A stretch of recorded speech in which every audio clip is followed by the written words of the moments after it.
How to fix Google Dialer scam detection option not showing problem? So let's see how to fix this problem. For fixing this problem, first of all, you need to update your Google Dialer apps. So go to Play Store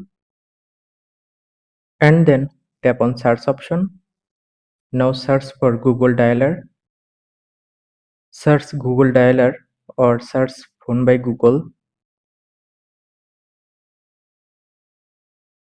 From here, update your Google Dialer apps.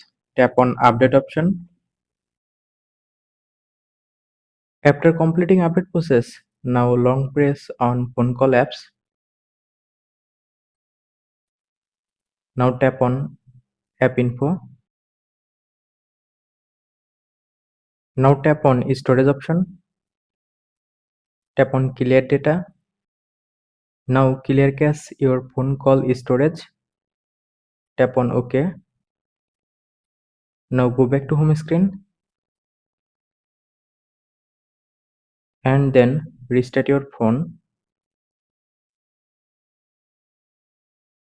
After completing restart process, now open phone call apps.